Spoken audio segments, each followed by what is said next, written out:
Good afternoon, everyone. On behalf of the Renaissance graduating class of 2020, I would first like to thank Mr. Thuan and Ms. Nguyen for building this incredible school in which I can comfortably call my second home. Thank you, Mr. Peter Gittins and Mr. Richard, for creating such a fulfilling learning environment for us to go to every day. Our Renaissance staffs who are eternally underappreciated, I thank you for maintaining the order within the school amid all this chaos. Teachers, I have no words to thank you, but seriously, you guys have been such a great support for us throughout all these testing times. We owe our future successes to you. And last but not least, parents and guardians, we thank you for supporting and most importantly, paying for our education for all this time. We thank you and we love you for everything you have given us.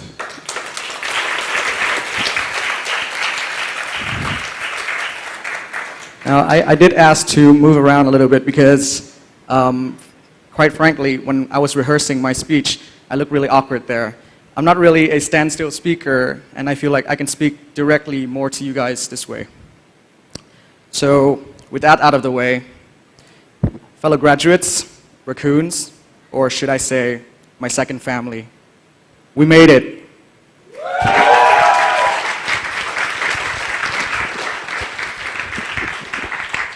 Now, I must admit, even though I was tasked with the honor to speak on behalf of you today, this speech was only drafted like 4 nights ago.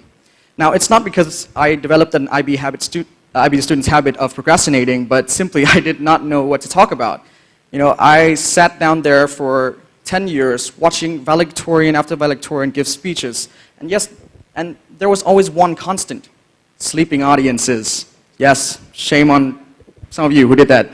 But maybe, just maybe, it is actually the speaker that is at fault for making you guys fall asleep. So I'm not going to talk to you about how we got here or how accomplished we are or anything like that, because that is such a cliche and, you know, it gets kind of boring. I'm not going to share any learning tips because, you know, me getting lost on TikTok for 5 hours consecutively doesn't really sound like the ideal learning strategy. Whatever that means, Miss Sarah. Ugh. But the topic that I feel like for the past 3 months have seriously captivated each and every one of us here around the world even is COVID-19. Yes, let's address the elephant in the room. I will seriously explode if I hear another email from my university saying unprecedented or testing times. But yes, the world is actually upside down with everything that is going on right now. So, I don't know if you remember, but about 3-4 weeks ago, we were all forced to stay at home, you know. And during those times, I had a lot of time, maybe too much time for myself, where I got to reflect on many of the things that I've done over the past 2 years. And part of that, I started to realize how many things I started taking for granted. You know, the corner convenience store I overlooked every day, to the gym membership card I have stuck to the bottom of my wallet so I can show to other people that actually, quote unquote, work out. But beside all that, the one single thing, actually, the thing that I've regretted, taken for granted the most, is all of you raccoons. Yeah.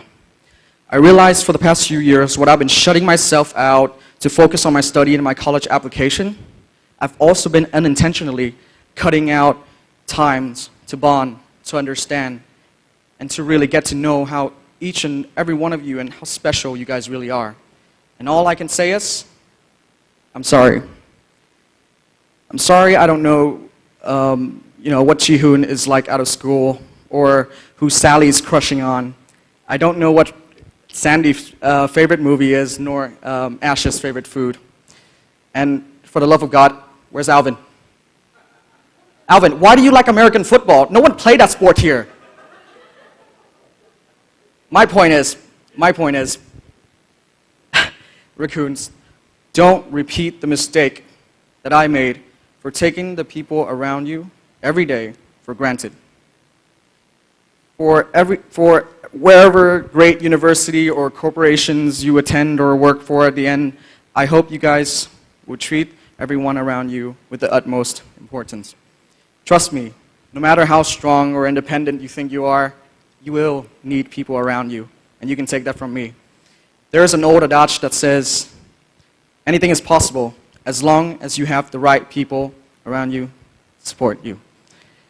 Now, I'm not going to wish you good luck or anything like that, because with the amount of talent in this room, I know you guys will make it very far in life. Leave marks on the world. I seriously can't wait until one day when I'm talking to my old friend reading newspaper and saying, hey, I used to go to school with him or her. My point is, I love you guys. Now, one final thing before Mr. Richard starts kicking me off the stage. Can we just put our hands together for the collective effort of the school for ensuring that we do not miss out entirely on our senior year experience.